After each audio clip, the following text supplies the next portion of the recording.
साईं अल्हम्दुलिल्लाह सभिनि पहलवान जी थी आहे तक़रीबन मूंखे मल विढ़ंदे 27 साल थी विया आहिनि। उन मूजिबि के ऑफिसर विया आहिनि के आया आहिनि।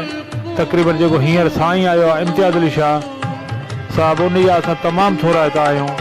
ऐं सिंध मल एसोसिएशन जो प्रेसिडेंट आहियां सदर आहियां जेको ॻाल्हाए पियो तव्हां सां मुखातिब आहियां त असां साईं इम्तियाज़ अली शाह जा तमामु थोराइता आहियूं ऐं पूरे सिंध मां को ज़िलो न रहियो आहे जेको पहलवान न आयो आहे को बीमार पहलवान जेको हक़दार हुयो जेको बीमार आहिनि को माज़ूर आहिनि को माना रिटायर पहलवान हुया जिन्हनि सुठा पहलवान हुया जिन वटि डॉक्यूमेंट्स पूरा हुया। हींअर जेको साईं मदद कयो तक़रीबन 71 पहलवान हुया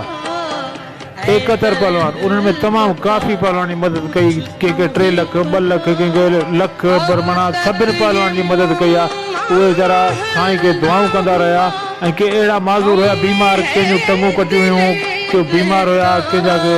बाहूं पेर टुटल हुया इंजरी जा शिकार हुया उन्हनि पहलवान पर लेकिन साईं तमामु सभिनि जी सार लधी इंशाअल्लाह चयईं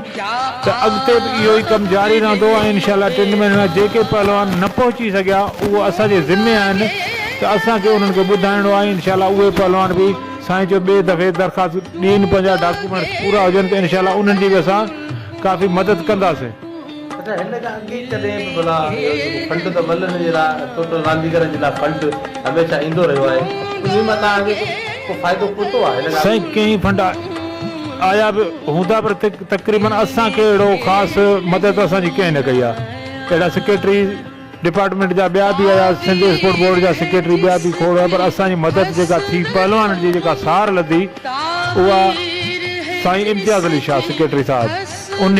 सभिनि जी सार लधी ऐं सभिनि खे चयईं बाक़ाइदे वाज़े करे चयईं जेके पहलवान न पहुची सघिया ऐं मुंहिंजो उन्हनि खे गुज़ारिश आहे पहलवान खे त उन्हनि खे बि आगाही कयो ऐं जेके बीमार आहिनि त उहे बि अचनि। असां साईं जा तमामु थोराइता आहियूं साईं जो ऐं नवाज़िश आहे असां ते असां मलनि ते साईं महिरबानी आहे लेकिन खिलाड़ियुनि सभिनि ते जेके माज़ूर पहलवान आहिनि उन सभिनि हक़ वारनि खे हक़ मिलियो।